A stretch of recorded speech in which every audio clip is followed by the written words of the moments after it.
So my name is John Mark Lapham. I am a designer and video editor and musician based in Abilene, Texas. I run a little freelance design company called Split Constellation that does video animations for music videos and feature films. And I also do video editing as a day job for Pink Goose Media. I record in two bands, Old Fire and another band called MIEN.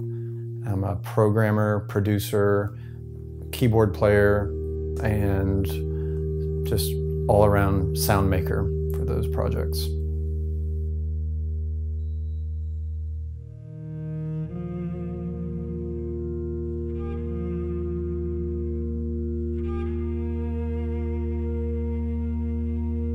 I started in audio production back in the early 90s. I decided I wanted to go to England and get a start over there. So I went to school in Manchester, England at a place called the School of Sound Recording. And I studied sound recording and engineering and then ended up getting a job in the studio where I was studying and ended up working there for like 10 years. So I was kind of going between Texas and Manchester for a long time. And during that time, I started a band in Manchester called The Earlies, which was my first project that actually got some attention. Back in 2004, we released our first album. And from there, I was in another band called The Late Chord with a friend of mine, and we were signed to 4AD Records based in London. Some years after that, I met a singer named David Stith, and we decided to record an album together as The Revival Hour. So we recorded one album and toured that, and after that I came back to Abilene and decided I was going to stay here for a while and focus on the video and audio projects that I had been planning for a few years. I started a new project around that time called Old Fire and put that album out a couple of years ago.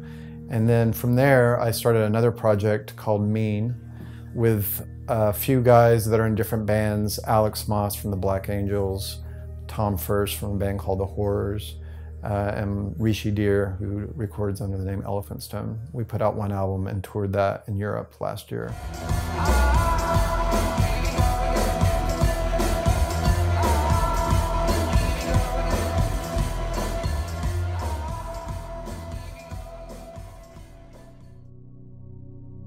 My inspirations and process are very random. I often will start with recording some musicians. For Old Fire in particular, I work with a handful of different musicians, all the way from steel guitar players to keyboard players and singers and string players.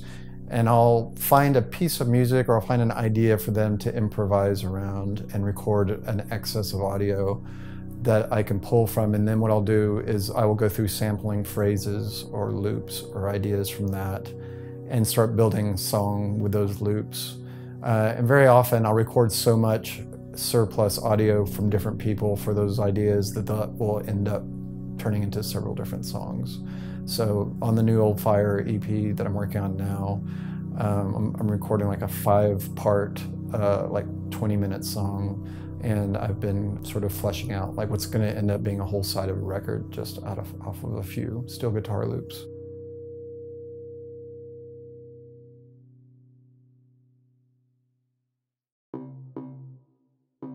Just over a year ago, I randomly, kind of accidentally, stumbled upon this style of video animation that I've been following ever since.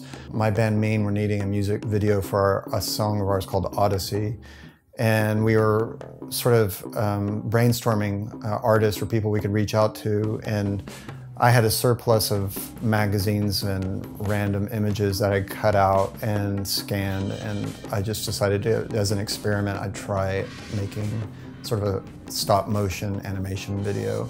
And I just kind of kept going until I decided that it was a waste of time and that it wasn't going to work. And I kept telling myself, okay, I'm just going to go and stop whenever this seems like it's a ridiculous idea. And amazingly, I got through the end and everyone in the band were really happy with it. So from there, I sort of established an aesthetic for that sort of style of music video animation. It's inspired a lot from 60s psychedelic art films and old stop-motion animation films. I'm currently working with a director on a feature-length documentary who's asked me to do some animation sequences for his documentary that takes place in the early 70s, so the look and aesthetic is right for him.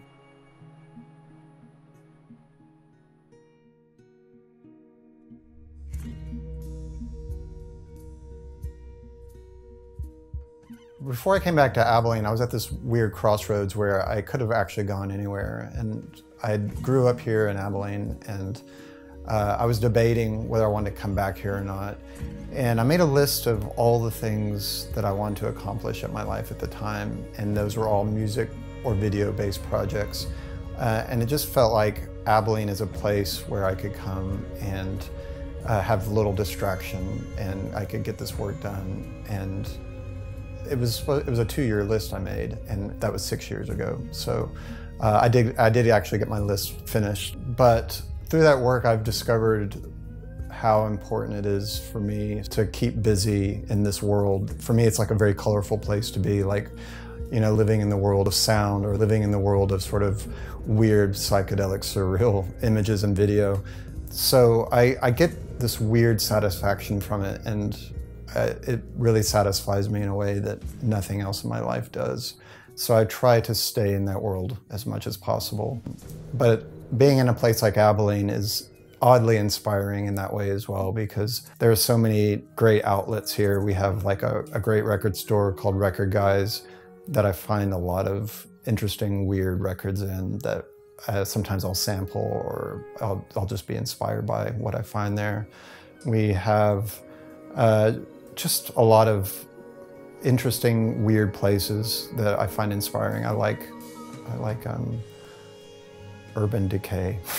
And I don't know, something about being in West Texas is oddly inspiring to me, and being kind of out of the cool center of more cultural places like Austin or Dallas, I find really inspiring. And it's nice to be out of the flow and just being in my own space, working as I do on these projects, and then I can ship them off to England or Austin or wherever I'm working at that time. And it seems to be a pretty good balance for the most part.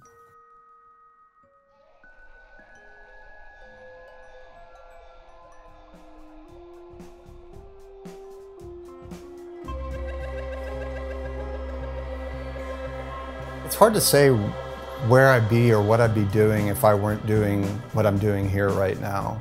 I've been pursuing audio recording since I was in my early 20s, and I've always wanted to work in video or film in some capacity, whether it was live action or animation or whatever. So those are kind of so embedded in my character that I think if I weren't doing those things, I'd probably still be working in a record shop somewhere. I spent a lot of years in record shops and working in record shops. So music is sort of a pivotal part of my life. So without the video or music, I think I'd be working minimum wage for the rest of my life, selling people records, most likely.